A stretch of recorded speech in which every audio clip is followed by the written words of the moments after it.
आपल्या लातूर जिल्ह्यातील किल्लारी, बहादा, औसा, रेणापूर, चाकूर, मुरुड या पट्ट्यांमध्ये दुकाने, काही सिगरेटची दुकाने, गुटख्याची दुकाने, बार, घरफोड्या यांचं प्रमाण वाढलेलं होतं। त्या अनुषंगाने मान्य पोलीस अधीक्षक साहेबांनी स्थानिक गुन्हे शाखा आणि संबंधित पोलीस ठाण्याचे प्रभारी अधिकारी यांच्याकडून सगळ्या ह्या झालेल्या गुन्ह्यांचा आढावा घेतला आणि त्या अनुषंगाने हे गुन्हे थांबवण्यासाठी, त्याचबरोबर हे उघडकीस आणण्यासाठी त्यांना विशेष सूचना दिलेल्या होत्या। त्या अनुषंगाने स्थानिक गुन्हे शाखेच्या 3 टीम, औसा पोलीस स्टेशनची टीम, बहादा पोलीस स्टेशन टीम आणि बाकी जे लगतच्या जिल्ह्याच्या बॉर्डरवरचे जे पोलीस ठाणे आहेत त्यांच्या टीमा रात्रीच्या गस्त त्यांनी वाढवली होती। त्याचबरोबर स्थानिक नागरिकांना रात्रीच्या पेट्रोलिंगमध्ये येण्यासाठी आणि हे मदत करण्यासाठी पोलिसांना आवाहन करत होते। त्याच अनुषंगाने काल रात्रीच्या सुमारास औसा, बहादा दोन्ही पोलीस स्टेशनचे रात्रगस्तीचे अधिकारी, अंमलदार पेट्रोलिंग करत असताना शिवली मोड व सिंधाळा येथे काही लोकांना, जे आपल्या आव्हानानुसार आपल्याला रात्रीच्या गस्तीच्या वेळी मदत करत होते, काही लोकांनी एक 4 चाकी मालवाहू वाहन, टाटा मॅजिक जे आपण म्हणतो, ती संशयास्पदरित्या औसा तुळजापूर रोडवर मागे पुढे येताना आपल्याला दिसत होती सतत।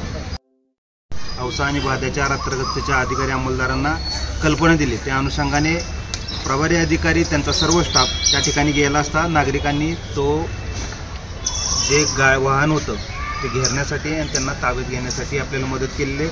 सदर वाहनामध्ये आपल्याला एकूण 5 संशयित इसम मिळालेले आहेत। त्यांची नावे अनुक्रमे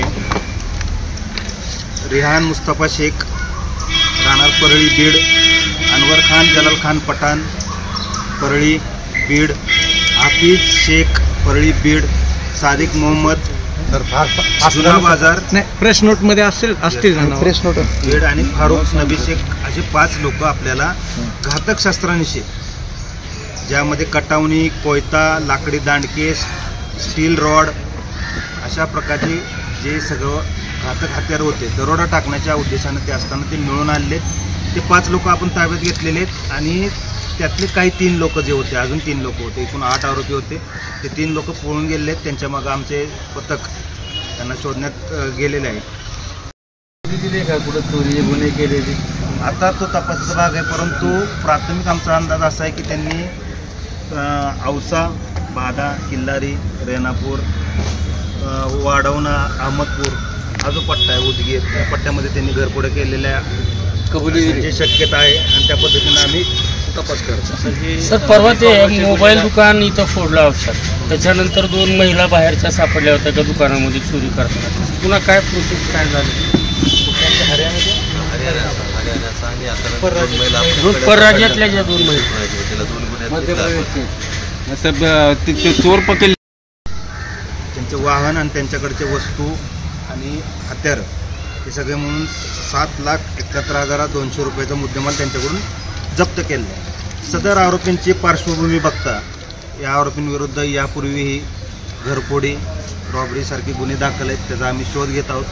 त्याच पद्धतीने सदरच्या आरोपींनी लातूर जिल्ह्यात ज्या पोलीस स्टेशनची नावे मागाशी नमूद केली, त्याचबरोबर काही ठिकाणी घरफोडी केलेली असण्याची शक्यता आहे। त्या अनुषंगाने आम्ही तपास करतोय। त्याच पद्धतीनं ते गुन्हे उघडकीस येतील हा आमचा प्रयत्न राहील आणि आपल्या जिल्ह्याबरोबरच आपल्या लगतचे जे जिल्हे आहेत तिथूनही काही गुन्हे केल्याचे आम्हाला शंका आहे। त्या पद्धतीने आम्ही तपास करू आणि त्याबाबत आपल्याला लवकरच कळवण्यात येईल।